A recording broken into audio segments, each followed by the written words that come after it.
அனைவருக்கும் வணக்கம். கதையின் பெயர் மாயண்ணா. எழுதியவர் எழுத்தாளர் முத்தையா மோகன் அவர்கள். வாசிப்பது திருமதி கல்பனா முரளி. இங்கே பாரடி செல்லம், மொட்டை மாடியில் இருக்கிற அறையை சுத்தம் செஞ்சு வைக்கணும். நாளை காலையில் நேரத்தோடு மாயண்ணா நம்ம வீட்டுக்கு வந்துடுவார். அவருக்கு தண்ணி பாட்டில், ஸ்நாக்ஸ் எல்லாம் கடையிலிருந்து வாங்கிட்டு வந்து வச்சிடணும். அவர் எப்பவும் எங்கவும் யார் வீட்லேயும் எதுவும் சாப்பிட மாட்டார் அப்படிங்கிறது உனக்கு தெரியும் தானே? அதை புரிஞ்சு நடந்துக்கோ என்றபடி மிகவும் பரபரப்பாய் அம்மாவுக்கு ஆணைகளை பிறப்பித்து கொண்டிருந்தார் அப்பா. அப்பா சொன்னதற்கெல்லாம் தலையை ஆட்டியபடி பம்பரமாய் சுழன்று கொண்டிருந்தாள் அம்மா. மாயண்ணா பூசை, புனஸ்காரம், சாமி சமாச்சாரங்கள், சோசியம் போன்ற கைங்கரியங்களில் மிகவும் நுணுக்கமாய் கைதேர்ந்தவர். கிராமங்களில் சாமி ஆடுவது, குறி சொல்வது என்று அவருடைய கிராமத்தை அவர் தம் கைவசம் நிறுத்தி வைத்திருந்தார் என்பது எல்லோருக்கும் தெரியும். அவருடைய சொல்வன்மையில் ஏதோ ஒரு மாயம். எல்லோரும் அனைத்திற்கும் அவரிடம் வந்து நிற்பார்கள்.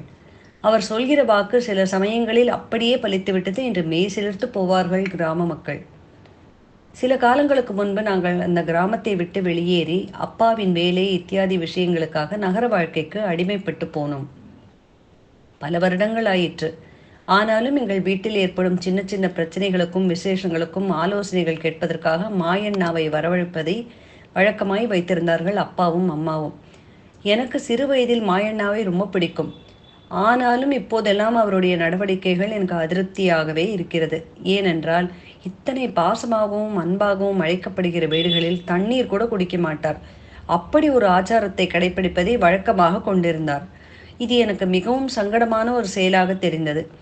என்னதான் சாமியாடிகளாக இருந்தாலும், குறி சொல்பவர்களாக இருந்தாலும், இப்போதைய உலக மாற்றத்திற்கு ஏற்றாற்போல் தம்மை கொஞ்சமாவது மாற்றிக்கொண்டிருக்க வேண்டும்.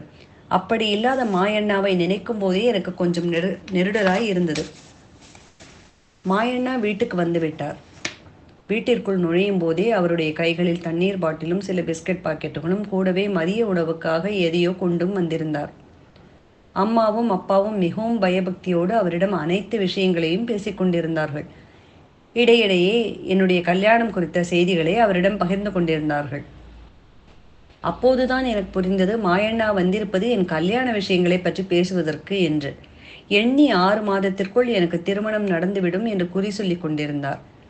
சுயசாதியை தவிர வேறு குலங்களிலிருந்து, வேறு இனங்களிலிருந்து பெண் எடுப்பது மிகவும் தவறு என்று ஆணித்தரமாக கூறிக்கொண்டிருந்தார்.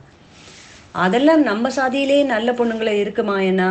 எந்த பொண்ணை காட்டினாலும் பிடிக்கிறேன்னு சொல்கிறான். அதான் உங்ககிட்ட கேட்கலான்னு வர சொன்னேன் என்று மெல்ல இழுத்தார் அப்பா. சற்று நேரம் கண்களை மூடி தனது கைகளில் இருந்த சோழியை புரட்டிய மாயண்ணா ஏதோ சாமி வந்ததைப் போல் உடலை குலுக்கி மெல்ல நடுங்கி அப்பாவை நோக்கியபடி சோழிகளை இங்கும் அங்கும் நகர்த்தினார். பிறகு மெல்ல அப்பாவிடம் பேசினார். நீங்கள் ஒன்றும் பயப்பட வேண்டாம் தேவரே. தெற்கு திசையில் 10 மைலுக்குள்ள உங்கள் குடும்பத்துக்குள்ள ஏற்ற மாதிரி உங்கள் சாதி சனத்திலிருந்து அருமையான பொண்ணு உங்கள் பையனுக்கு கண்டிப்பாக கிடைக்கும். நான் சொன்ன மாதிரி தெற்கு திசையில் போய் பாருங்க என்று கட்டளையிட்டார் மாயண்ணா.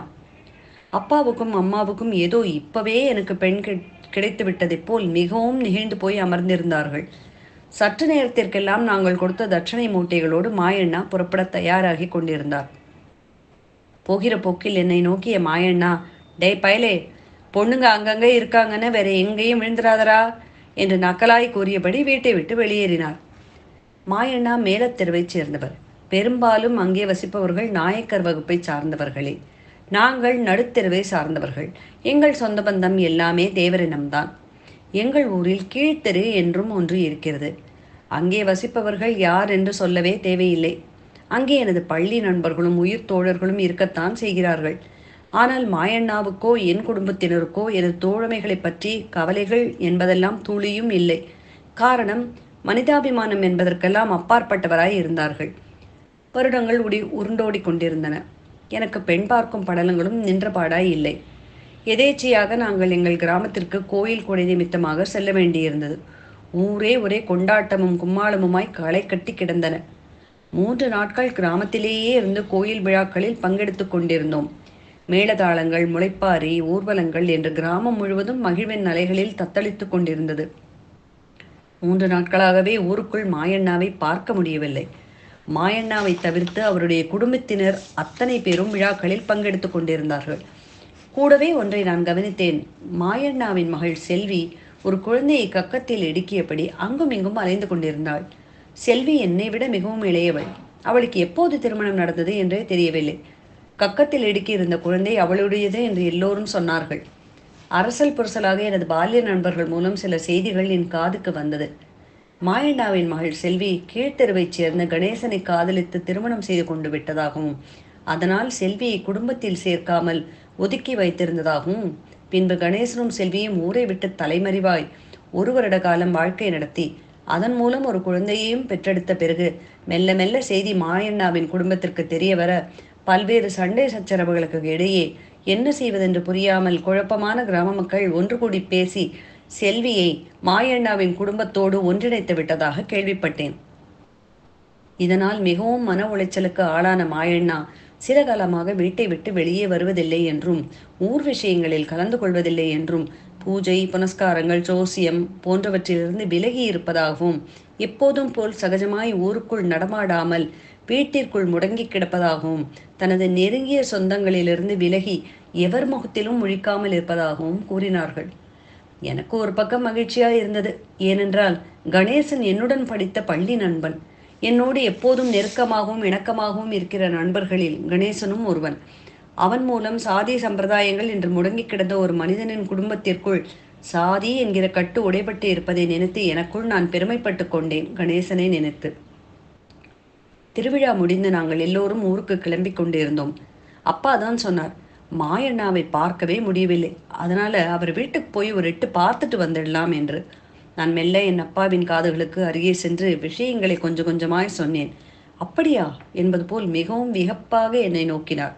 பிறகு அவரே சொன்னார், அதனால் என்ன, நீண்ட காலமாய் பழக்கத்தில் இருப்பவர், அவர் வீட்டிற்கு சென்று அவரை பார்த்து விட்டு போவோம் என்று.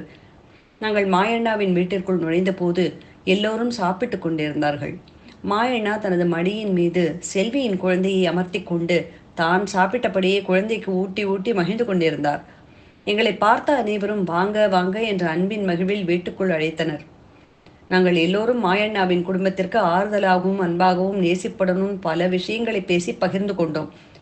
தனிப்பட்ட முறையில் மாயண்ணா அப்பாவிடம் பல விஷயங்களை கூறி புலம்பினார். உலகம் போகிற போக்கில் நாமும் நம்மை கொஞ்சம் மாற்றிக்கொண்டால் தவறில்லை என்று அவரை தேற்றினோம். இவன்தான் என் மகள் செல்வியின் குழந்தை என்று தனது பேரனை எங்களுக்கு அறிமுகம் செய்து வைத்தார்.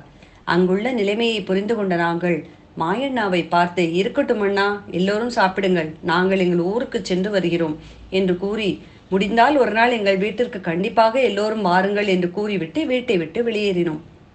அந்த கணம் அந்த நொடி நான் மாயண்ணாவை திரும்பி பார்த்தேன். தனது பேரனுக்கு உணவு ஊட்டுவதில் அக்கறையாய் இருந்தார். மேலத்தெருவின் மடியில் கீழ்த்தெரு அமர்ந்திருப்பதைக் கண்டு எனக்கு நடைகள் மாறலாம், தடங்கள் மாறலாம், ஆனால் இலக்கு என்பது ஒன்றுதான். அது மனிதம் மனிதம் மனிதம். வெவ்வேறு திசைகளில் ஆறுகள் ஓடினாலும் கலக்கப் போவது என்னவோ கடலில்தான் என்று சந்தோஷமாய் இருந்தது. இந்த வீடியோ பற்றிய கருத்துக்களை கமெண்ட் பண்ணுங்க. சேனலை மறக்காம சப்ஸ்கிரைப் பண்ணுங்க.